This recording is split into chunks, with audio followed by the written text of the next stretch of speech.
As soon as I laid eyes on this little town, I felt an immediate repulsion toward it. Ancient fences, warped by time, gave way to dilapidated houses that initially appeared abandoned. Surrounding us was nothing but decay and wood that had soaked with moisture from endless rains, darkening over time. The main street, like a scar, cleaved the town in two, drowning in mud, becoming a trap for unwary travelers and vehicles alike. Trees, stripped bare of leaves, resembled skeletons looming over us. Their branches, like bony arms, reached out toward passers-by. Stretching around this forgotten corner of the world were endless forests and swamps, with a chill hanging in the air, foretelling imminent snowfall. My mood was dreadful, as were my companions. However, only Claire, usually so calm and composed, didn't conceal her delight in everything happening, finding a strange charm in this journey. She always sought to change the scenery, to escape the stifling atmosphere of our homeland, which evidently had become too confining for her in recent years. That evening, the 5 of us marched under the leadership of One Eye, our commander, making our way through the streets of the small town. My comrades, Liam, Victor, and I, along with Claire, who always kept slightly apart, were awaited by the second group halfway to the designated meeting point, where we were supposed to join forces. Such large-scale operations were rare. Typically, 3 or 4 death hunters were sufficient to handle a task. But tonight promised to be unusual, either because of the expected number of werewolf opponents, or the need to control a more extensive territory, or maybe both. Which, of course, as a warrior, thrilled me. Yet overall, the atmosphere was gloomy, leading me to despair. Our commander was indeed called the One-Eyed because of his distinctive feature, the absence of one eye, lost in one of the battles. He was always ready to tell one of his countless stories, especially after a hard day. When we stopped for the last break before the town and made a campfire, the conversation turned to armor. In my opinion, they were more of a burden. Even centuries ago, they couldn't protect against the teeth of werewolves and other dark creatures. Victor, however, defended the idea of wearing armor, as he still loved to wear ancient plate mail, which I considered impractical in our age, the age of elegance and speed. Eventually, the One-Eyed joined the discussion, claiming that it was the armor that once saved his life during the famous siege of Lord Byron's castle, in the era of the rebel werewolf uprising. I had heard this story many times and could repeat it by heart. Having finished the tale of his heroic injury, the One-Eyed, as usual, bragged about his silver greatsword, truly a unique weapon that is rare to find nowadays. I couldn't hide my yawn, turning to Claire, who had stepped aside and was leaning against a tree, preparing her weapons: a crossbow, a rifle with silver bullets, and a family knife made from a special material. Claire concentratedly ran a whetstone over the blade of her knife, carefully listening to every squeak of the metal. This vampiress was always on guard, ready to stand up and fight at any moment. Among us, she was known for her silence. Being the only woman in the group, Claire did not seek interaction even during short stops, let alone any closer interaction. We often tried to tease her or drag her into the discussion with sharp remarks, but our attempts were in vain. She approached the fire only once, to throw into it a letter that our messenger had delivered to her from some important member of our community. She said nothing about the content of the letter, even as the seal on the paper began to bubble and melt in the flames. Unlike her, we often entertained ourselves by reading aloud letters from various frivolous women, laughing at their naivety and dreaminess. As the waning moon crossed midnight, we approached the town. The information about the werewolf problems we received from the locals was more detailed and convincing than usual, thus requiring our immediate verification. The houses were dark. Everyone was asleep, and our arrival went unnoticed. Our dark leather jackets and hats adorned with runic symbols and made not in the local fashion, could easily frighten the locals if they had seen us. Especially at night in such attire, we could easily be mistaken for dark forces. However, Claire, despite her aloofness, still attracted special attention. Since her clothing and behavior hardly conformed to the accepted norms. I had warned our commander more than once that her unusual appearance could attract undue attention to us. To which the one-eyed jokingly suggested that I dress as a woman to divert attention from her, while reminding me to keep an eye on my own gear. The one-eyed leisurely led us to the town elder's house. The commander seemed relaxed. His movements were lazy. He smoked a pipe, leisurely exhaling the sweet scent of tobacco. All the while his gaze quickly scanned the surroundings. I realized he was carefully studying the details, as if assessing the future battlefield. We behaved in the same way. Over many years of hunting, we had learned to notice every detail.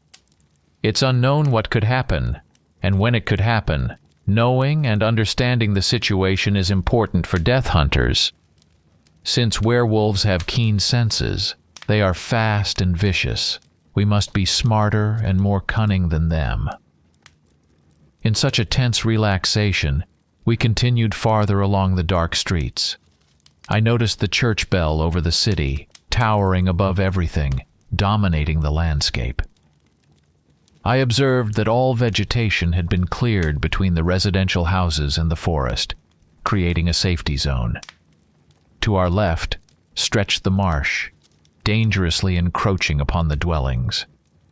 Once again, I pondered. It's amazing how people can find comfort in such a damp and musty environment. And so we reached the headman's house. After some time, an elderly man emerged, sleepy and bewildered. Our appearance clearly puzzled him. Nevertheless, the headman proved to be quite talkative, speaking in the local dialect. I struggled to make out what the old man was saying. One Eye didn't like him right away. I could tell by the tone of our commander's conversation. However, it remained a mystery how he understood the local, almost barbaric dialect. The headman, for his part, clearly endeavored to please us. He constantly smiled, revealing his few decaying teeth. When we explained the purpose of our visit to the old man, he appeared bewildered. It was evident from his facial expressions that stories of dark forces in the forest had reached him last, which I found peculiar. "Werewolves in the woods?" he asked again, as if trying to refute the obvious. "Not sure. Perhaps it's retribution for our sins," he mused, casting his words to the wind. Then the elder started talking about the governor, asserting that he was the one making decisions. "Our esteemed governor is authorized to deal with such matters, and will only arrive by Christmas," he repeated, implying that all authority rested in the hands of this official, who likely had little interest in this region. Listening to the old man's dubious excuses bored the commander. With a light movement of his boot, he nudged the elder, signaling that it was time to end this fruitless conversation, and moved forward. The elder, losing his balance, fell into the mud, which should have served as a lesson for him to be more collected and honest in his responses. The one-eyed man continued his interrogation. Next, according to the plan, we began setting up our temporary operational headquarters. Without hesitation, Liam and Victor used brute force to throw out everyone inside the elder's house. Surprisingly, it was filled with a whole crowd of frightened residents, from the oldest to the youngest. This house seemed more or less decent to us. It was quite spacious inside and was built from higher quality building materials than the other local houses. Apparently, the elder took good care of his material well-being. The former occupants of the house, finding themselves in the street in the middle of the night, began to plead with us to let them back in. We had to use force again to disperse them so they wouldn't interfere or create noise, leaving only the elder to receive further instructions. Liam suggested drinking their blood and hiding the bodies in the swamps. However, the One-Eyed and Claire were hostile to this idea. I wasn't opposed, considering that if werewolves were indeed roaming around, a blood doping would be very beneficial for us. Nevertheless, we didn't let them go just like that. We used silver for each of the residents of the headman's house just in case, because a werewolf could be hiding among them. These monsters are not the mindless, primitive creatures many think they are. They also possess cunning and can set up their lairs not only in the dense forests, but also hide among the ordinary residents of the town. They are capable of acting both individually and as a group, supporting each other. Over 2 decades, I've encountered werewolves ranging in number from 1 to 4. But soon, the likelihood of such encounters will drop to 0. We will track them down and eliminate them all. I was certain that the next day, the elder's family, wandering in search of new shelter, would tell the whole town about us. This would cause us to lose the element of surprise, which, of course, would not be beneficial to the hunt. But what could we do? We were not allowed to drink their blood or lock them in the basement. However, Claire mentioned that their disappearance would expose us just as much as their chatter would. It's still possible that the werewolf or werewolves here are wild, accidentally infected, and not affiliated with any packs. In such a case, they might know nothing about us, death hunters, or about vampires in general, and not understand why we are here. But it's better not to count on that. We quickly prepared the dwelling for the night, adding extra shutters to the window shutters, checking the walls for cracks, and piling the owner's belongings in the corners so they wouldn't be in the way.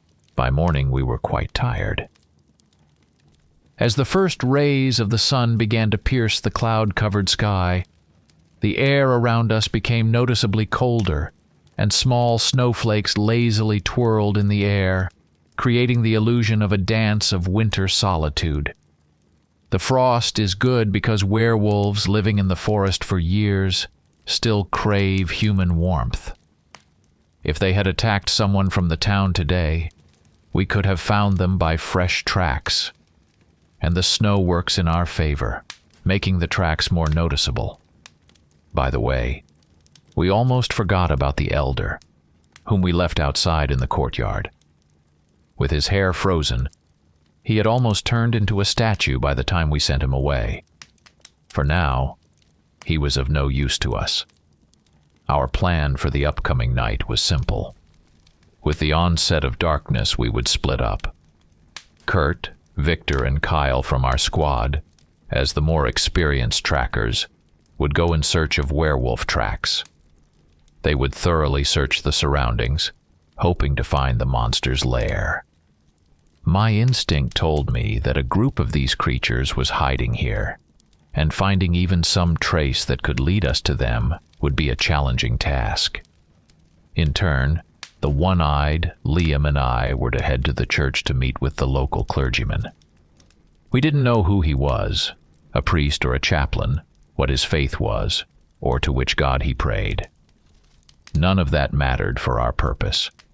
What was important was to make a minor but crucial change to the upcoming ceremony. We wanted to replace the usual cross with a silver one, which every parishioner would have to touch. This would allow us to identify a werewolf among the people. As soon as the silver touch causes a reaction in anyone gathered, be it a burn on the lips or an instant shudder from touching this metal deadly to a lycanthrope, the other people would immediately realize that there is a monster among them. And we, standing by, would help the townsfolk.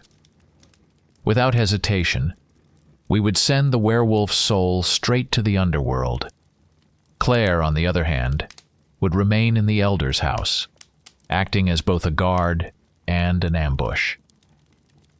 If the werewolf caught wind of our intentions and decided to attack our base, she would confront it.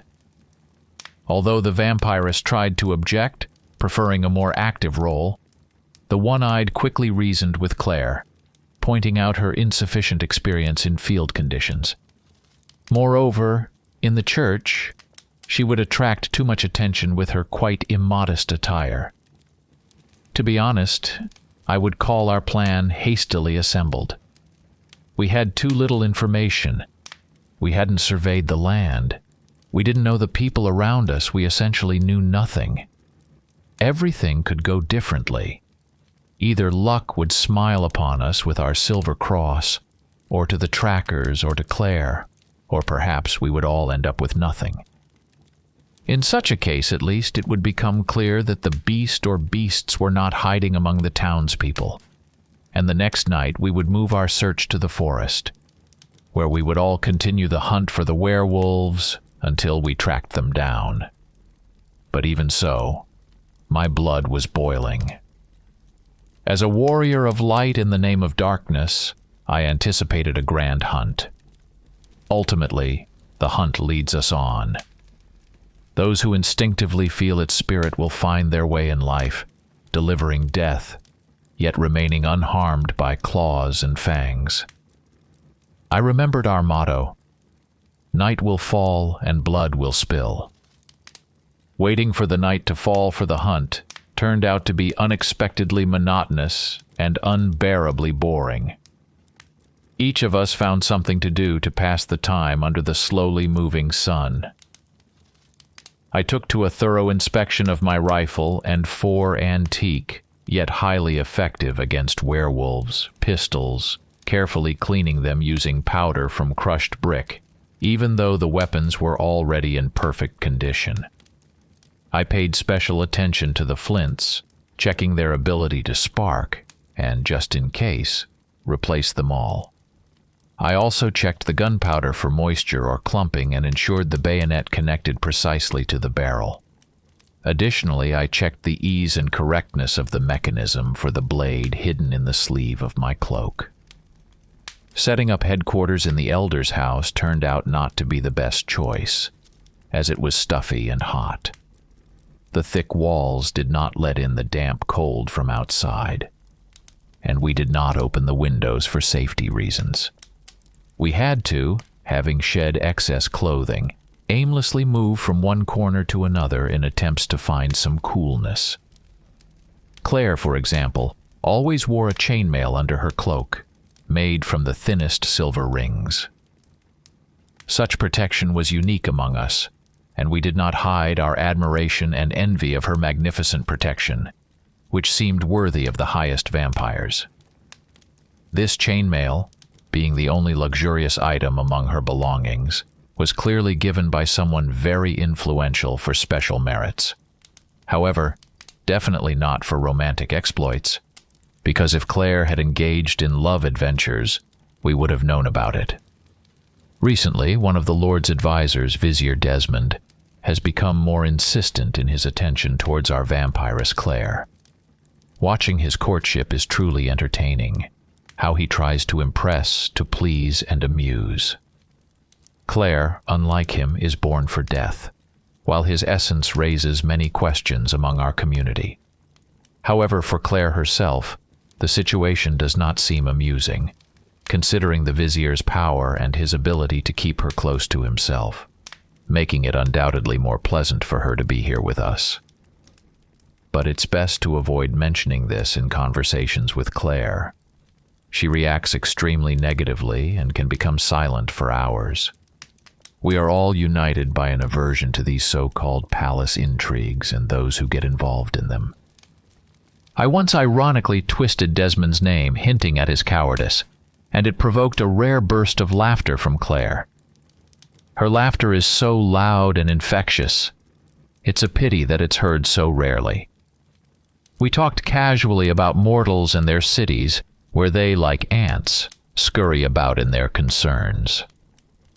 Kurt turned out to be the most knowledgeable in these matters, telling us about supermarkets and cinemas. He added that people love theatrical productions about vampires, though he regretfully noted that these productions often portray us as fools or beautiful idiots. This conversation made me reflect on how little I know about the modern world. Every time I decide to step out of the shadows, Civilization greets me with a new face, changed beyond recognition. This world is rapidly moving forward, not giving me time to comprehend these changes. And it's all because of humans. There are more and more of them with each epoch. They are born, grow up quickly, and die just as quickly. But each time, they bring something new to this world. They have an amazing gift to make decisions instantly, for which I would need years of reflection and hesitation. They are mortals, a herd, food, just flesh, veins, and blood. Yet their ability to adapt to any environment, their art and their fantasies inspire admiration and deep unease in me, and sometimes even fear. Their constant evolution, their relentless pursuit of progress, lead me to somber thoughts and questions. Their buildings soar into the sky, as if trying to touch the stars themselves, and their technologies blur the lines between reality and imagination. On this path, they might discover forces comparable to ours, or even surpassing them. We, ancient creatures of the night, once perceived as the pinnacle of the food chain, may find that our power and mystique no longer instill the fear they once did. In a world where the knowledge and might of humans continue to grow, our dominion and solitude could, in one dark moment, seem no more than a memory. This prospect makes one wonder, will we in the end become merely a shadow in their world, invisible and insignificant in the face of their achievements? These thoughts continued to gnaw at me from within, and I did not notice how the daytime star had sunk below the horizon. Of course, we did not see this, but the vampire instinct feels the approach of night. "It seems to be getting dark," Claire remarked. "Are you sure?" I asked. "It seems," she replied with a slight doubt. "Check for yourself." It was our usual joke, one that no one ever laughed at. We ventured into the courtyard. Following the plan, 3 went off to search for tracks around the area and in the forest, while we, snugly wrapped in our cloaks with daggers and a pair of pistols hidden beneath, made our way to the church. Fortuitously, we arrived just in time. The parishioners were about to start gathering. Our commander, laying a heavy hand on the shoulder of a bearded clergyman in robes, began to subtly yet firmly persuade him. For this purpose, he meticulously extracted a silver cross from his bag, an artifact of exquisite beauty and craftsmanship. This cross was not merely bulky. It was imbued with profound symbolism. Every engraved detail, every pattern on its surface shone in the light, casting reflections on the church walls. The sudden appearance of such a luxurious item in the time-worn walls of the church made the monk jolt in surprise. His eyes widened, unable to look away from the cross that seemed to illuminate everything around it with its twinkling silver. Such opulence in this wilderness had probably never been seen before.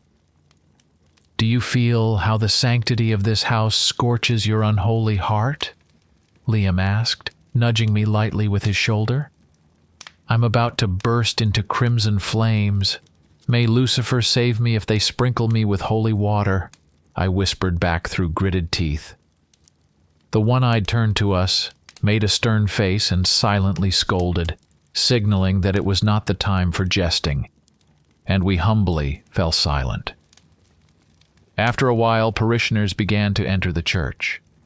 As people started to gather, clearly on the occasion of some festival or important day, our gaze was fixed on every movement. The priest, whose hands barely contained the tremor, clasped the silver cross and made his way toward the altar. Meanwhile, we discreetly positioned ourselves in the shadows of the temple, choosing spots with a good view of the ceremony, so as not to miss anyone among the gathering. Ready to attack from all sides, even if there turned out to be more than one werewolf. The service dragged on monotonously and uninterestingly, and I, not understanding its meaning, entertained myself by observing the parishioners and trying to guess who among them might be the werewolf. Liam and I even made a bet, speculating whether our enemy would be a man or a woman.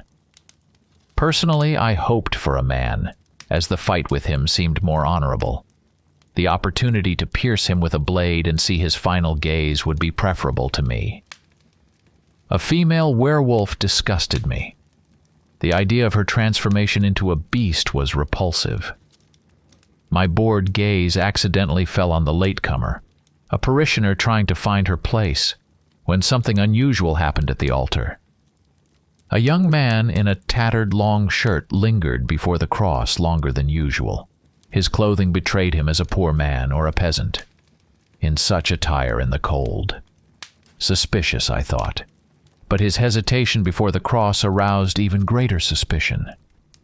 One-Eyed and Liam were already silently closing in on him from both sides, ready to act. Slightly tardy, I took a decisive step forward. And then it began. A massive man with a beard, apparently the head of a family from the front row, let out a loud roar and, swinging his arms widely, lunged at Liam. At the same time, a gunshot rang out in the air from One-Eyed, who instantly disappeared from my view. People began to panic and scatter in all directions.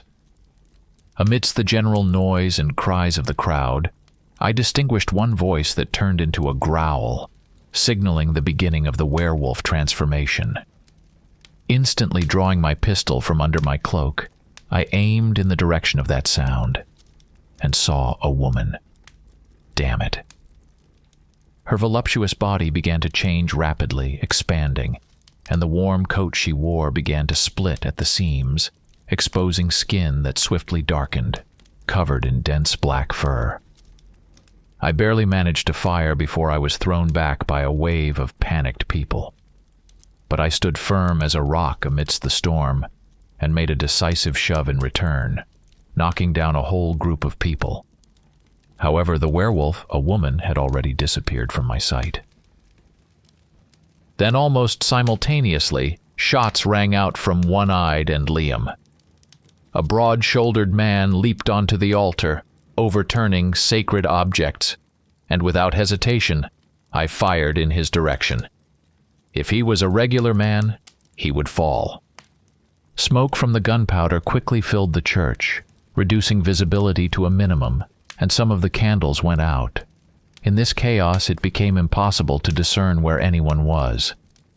People, losing all control from fear, stumbled again and again, trying to find salvation in flight. Suddenly, someone nearby screamed loudly, and instinctively I turned and pulled the trigger.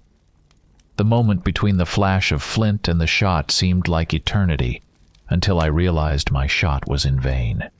Standing before me was only a young man, whose fault lay only in his loud scream. Damn it. The silver bullet pierced the air, tinted with the scent of gun smoke, and hit him straight in the face. Blood instantly enveloped my senses with its thick aroma, awakening within me a beastly thirst. Around me, screams of horror resounded. One-Eyed, like an unstoppable force, pushed through the crowd toward the exit. Understanding that there was nothing more to achieve here, I followed him, helping to push through the bottleneck of people at the doors. Exchanging glances, we understood. Our gunpowder was running low. With no possibility of reloading our weapons, we stepped back from the entrance, preparing to meet any threat that might arise among the fleeing people with the edge of our daggers. Casting a glance at the forest, One-Eyed froze for a moment, as if turned to stone. Turning in the same direction, I felt a cold sweat run down my spine, despite my vampiric nature. Even my usually cold heart was gripped by an unexpected wave of fear. From the darkness of the forest, illuminated only by the pale moonlight, Victor approached us. He was without his usual ancient armor and weapons. Victor was dressed only in a torn shirt, stained with dark patches of blood and clinging to his sides. His steps were uncertain and heavy. He dragged one leg and clutched his neck with one hand, while the other hand hung lifelessly. Behind him, emerging from behind the wall of bare trees and bushes, was the embodiment of nightmare. A huge, dark figure of a man with a shaved skull, black as night. At first glance, it was clear that before us stood an alpha werewolf. It was evident in his gait, his smirk, and the way he kept his eyes fixed on Victor, never losing sight of us. And also in how he casually twirled a massive axe in his hands as if it were a toy. "To the headman's house, one," I whispered hoarsely. "We're retreating." With unexpected agility for his massive frame, the werewolf made a powerful leap, instantly closing the distance between himself and Victor, and effortlessly brought the axe down on his head. The metal split the skull in half, cutting down to the neck, from where black, thick blood gushed out. Smirking with his snow-white teeth against his black face, the monster passed by the victim, paying no attention. And releasing the axe from the shattered body with an unpleasant crunch, he continued his movement towards us. Behind him, other werewolves emerged from the forest. 3, 5, 8. There was no point in counting. The command to retreat sounded like a death sentence already. I ran faster than the wind. Suddenly, a shadow fell right in front of me from the church roof. If my pistol had been loaded, I would have shot without hesitation. Fortunately, it was Liam. His face and clothes were covered in blood, but he was alive. It's not easy to send such a warrior to the afterlife. Claire was waiting for us at the main entrance, one rifle in her hand and 2 more leaning against the fence. As we raced towards her through the streets of the town, utilizing our inhuman speed, Claire fired above our heads. Grabbing a second rifle, she released another silver bullet, whistling past my ear. We reached her in the blink of an eye, quickly grabbed the weapons, and as Claire made her final shot, we burst into the house. She followed us inside and locked the door. A few steps from the threshold lay a male corpse. Apparently, Claire had also been attacked, but the adversary clearly underestimated his strength, encountering a fragile yet simultaneously formidable warrior. As usual, we didn't need to explain what to do next. We immediately took positions by the windows. I climbed to the attic, assessing the opulence in which the mayor of this small town lived, and began to reload the rifle. The narrow window served as an excellent loophole. I focused, cocked the trigger, and took aim. The gates, where the first target appeared, lit up with the flash of a shot, and I began reloading again. 2 werewolves leaping into the courtyard were met with a silver rain. In my mind, the commands that had long become instinct echoed clearly. Reload, aim, fire. The werewolves tried to avoid direct confrontation, no longer risking exposure to open fire. They moved in short bursts, seeking cover in shadows, darting between trees or nearby houses. We fired, relying more on intuition, anticipating where the beast would appear next. Our bullets flew faster than the ancient bolts from crossbows. The sound of our comrades' gunfire shifted from window to window. The enemies surrounded us. I focused on controlling the main entrance to the inner courtyard, shooting down the street to the middle of the small town. An arrow flew into the window frame I was watching. I almost laughed. It felt as though we were about to be attacked with stones from slingshots. But the next arrow, which barely grazed my face with its feathers, made me more serious. The enemy was surprisingly accurate and, as I suspected, very cunning, since it's impossible to detect an arrow from a bow by flash or smoke. It became clear that we needed to act more cautiously, only peeking out for a moment to immediately fire a bullet. It's hard to say how much time passed, but when the werewolves retreated, and we one by one ceased firing, finding no more targets, my bag had significantly fewer bullets left. The remnants of battle fervor slowly evaporated, Hands that gripped the heated barrels relaxed, the pulse calmed, ceasing to throb in my temples like a battle drum. A light breeze dispersed the remaining smoke, and on the street before us there were only 3 bodies, 2 of which were slowly reverting back to human form. I killed one with the first shot. You can't see him from here, Claire said. The second is hanging on the fence. How are you doing, gentlemen? One in the courtyard is mine, the commander responded. Another was dragged away while I was reloading. Liam remained silent, and I mumbled something indistinct in response. I hit one, that's for sure. Whether I killed him or not is hard to say in all this chaos, and now is not the time to boast. It's important not to leave the wounded unattended, or else they'll remove the silver, heal their wounds, and soon be back on their feet. These creatures heal remarkably fast. How many were there in total? The one-eyed asked. I only saw 3 in the church. There were 4 of them, Liam finally spoke. His voice sounded joyless, as if he was speaking through gritted teeth. Apparently, he was wounded. More than a dozen came out of the forest, I said. Surely, more are hiding in the thicket. Then we'll assume there are about 12.5. Damn, the commander couldn't help cursing. We haven't come across such large groups in a long time. Last time was about 50 years ago. We thought they no longer gathered in such packs. We clearly underestimated them. Liam apparently clenched something between his teeth, likely binding a wound. There are not enough of us. There should have been twice as many death hunters here, Claire sensibly noted. What's the plan, Commander? We need to break through. The one-eyed barked irritably. Waiting here is pointless. They'll burn the house down by day or sneak up and break the walls. We need to get to the transport before they recover. We'll come back and avenge our fallen brothers. The fate of Kurt and Kyle remained unknown, but their chances of survival seemed extremely slim. Suddenly, a whipping sound pierced the darkness, and an arrow with a burning rag lodged itself into the wall next to my window. That moment made me break out in a sweat. It's one thing to contemplate the possibility of fire by day, when it seems like a distant threat, and quite another to face the flames here and now. I dashed to the window and deftly knocked down the flaming projectile.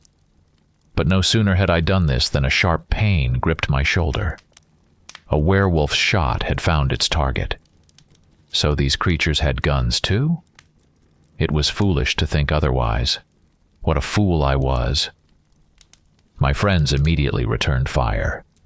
"They're not waiting for dawn to attack us!" I yelled, realizing they could start acting at any moment. A torch flew from around the corner of the house towards us, landing nearby. It didn't reach its target, but it was clear that the enemies might try again. "The wooden buildings around us are damp. They won't catch fire easily," the one-eyed loudly responded, urging action. "Focus and shoot without missing." Meanwhile, new torches lit up the sky behind the buildings, which the werewolves continued to throw, not revealing their location. Torch after torch illuminated the roof, underscoring the inevitability of the impending fire. It was clear. The enemies aimed to force us into the open, where they could attack from all sides. The night silence in the town was shattered by a loud cry. "Bloodsuckers, come out. You useless servants of the night, I'll make drums out of your skin and drink blood from your skulls. I'll eat you whole and won't even choke and use your bones as toothpicks." At that moment, Claire peeked at me. "Get down, but quietly. It's getting hot here and the air is getting heavier. You won't be of any help to us in the attic." I looked at the ceiling and noticed smoke seeping through the cracks. I had no choice but to leave this place. "Do you want to burn? Die in a house without ever facing us?" The invisible enemy taunted. "Come out, you're all brave warriors, aren't you?" "But what do I see, cowardly little rats?" I promise we'll kill you quickly if you entertain us. Get on all fours and bark." Cries and laughter echoed from all sides. There were far more than a dozen enemies. The town was shrouded in darkness, just like the night we entered. Only our house, engulfed in flames, lit up the surroundings. The house was about to be completely consumed by flames. We might suffocate before that, but we still had time. I felt the pain from the bullet in my shoulder and realized it needed to be removed before it was too late. I asked Claire for help. She immediately understood what was needed. When I took off my torn jacket and rolled up my sleeve, she pulled tweezers from her bag. She didn't bother to find water to clean the wound, instead spitting on my shoulder and spreading the saliva to clean the wound before beginning to extract the bullet. My shoulder twitched as she extracted the bullet. I quickly bandaged the wound to prevent blood loss. Meanwhile, Claire put away the tools and wiped her face with her hand, leaving a clean streak. Her palm suddenly got covered with gunpowder grime. My face probably looked no better. I coughed as the room began to fill with smoke. We looked at each other and decided to tuck our pistols into our belts. Better to go out and meet our fate as warriors than to surrender without a fight. Suddenly, we heard a knock from below. I noticed a ring on the floor that popped up, and Liam's head appeared from under the lid. "There's a basement," he said, emerging and dusting himself off. "Go down there to die?" "No thanks," the one-eyed interrupted. "But there's a secret door in the basement," Liam persisted. "It leads to a narrow passage. Maybe we can escape?" We exchanged glances.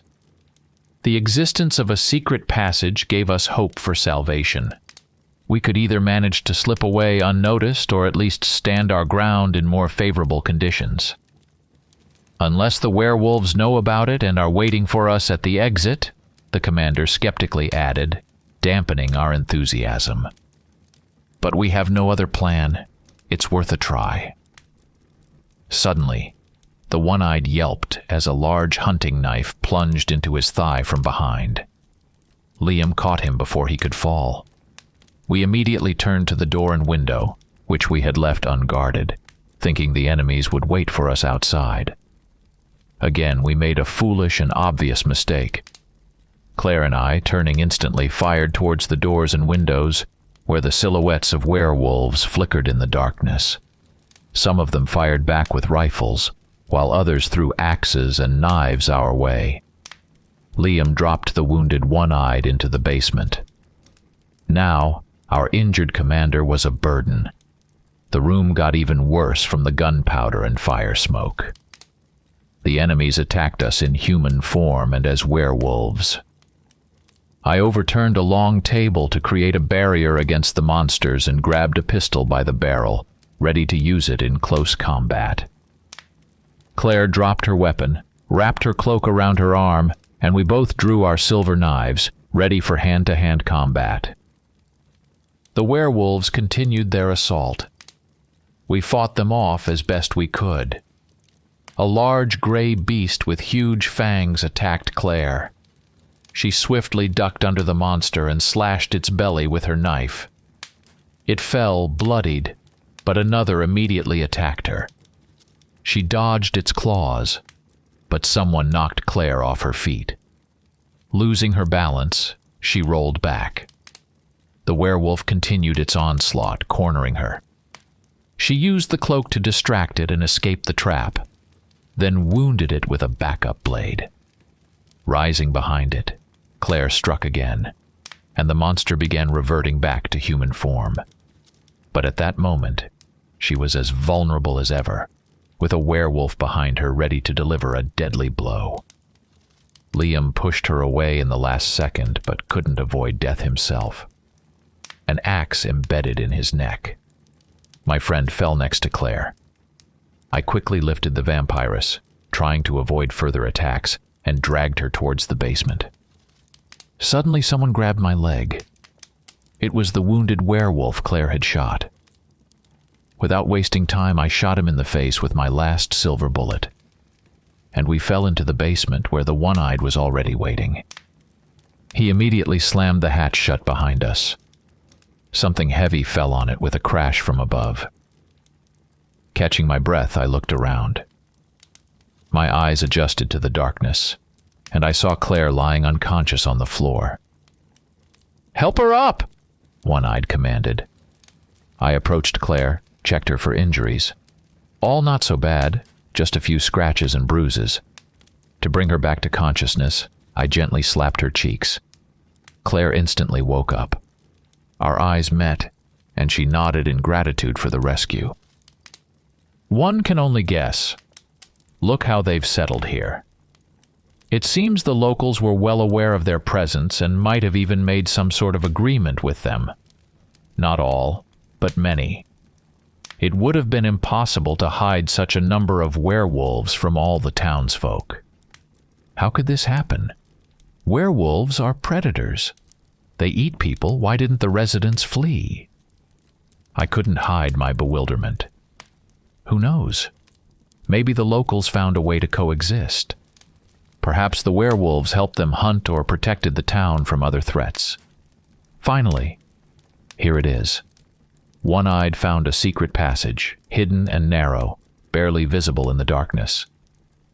Just in time, Claire coughed, trying to rise. The smoke made the air almost unbearable, and the sounds of fire were loud above. The passage was very narrow. Moving through it wounded and tired was excruciatingly hard. When we emerged outside, the passage had led us a considerable distance from the burning house. We paused at the exit, listening. If the werewolves were waiting for us outside, it would have been our end. But we had no choice but to rely on luck. "Move quietly to the transport," One-eyed said, climbing out. We could only hope that none of these creatures were nearby. The night hit us immediately after we moved away from the firelight. We cautiously moved, stopping at every rustle, and tried to prevent the fire from reflecting on our weapons. The werewolves, appearing sporadically, were focused on the fire that threatened to spread. The fire created many smells, among which our scent was impossible to detect. Finally, we circled the building and approached the fence separating the yard from the street where the transport was parked and saw werewolves. One-eyed signaled for a silent attack.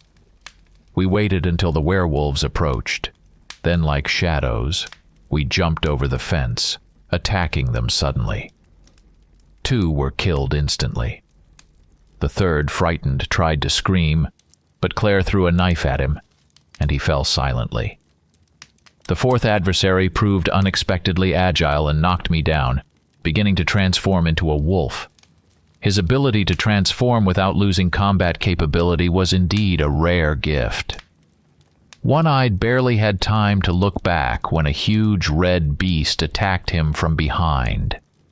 He precisely chose the spot for the bite, avoiding the vampire's protected neck, and clamped down right on the back of the head. His hands, already turned into paws, tightly gripped the commander's body, leaving no chance to resist. Using him as a living shield, he turned to face us. The situation was desperate. In front of us stood not just a beast, but an experienced warrior.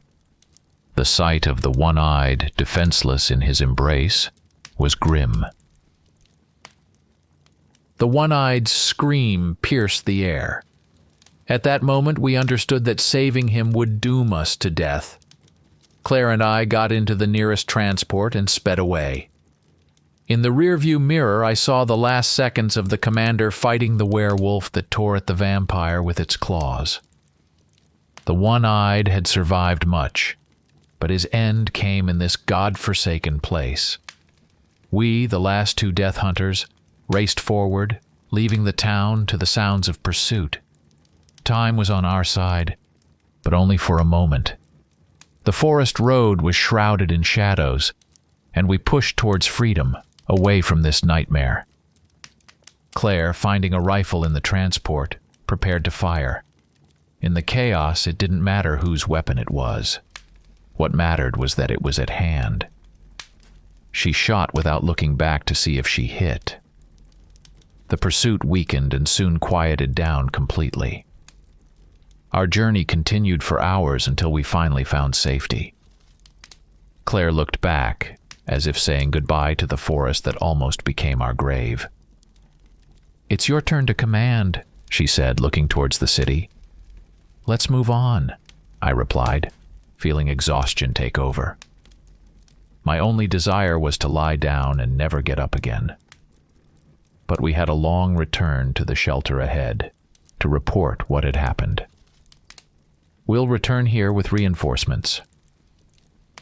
Claire, brushing her hair back, tiredly said, "When we come back, I'm sure there won't be a trace of those werewolves left here." "First, let's get to a safe place, and then we'll decide," I repeated.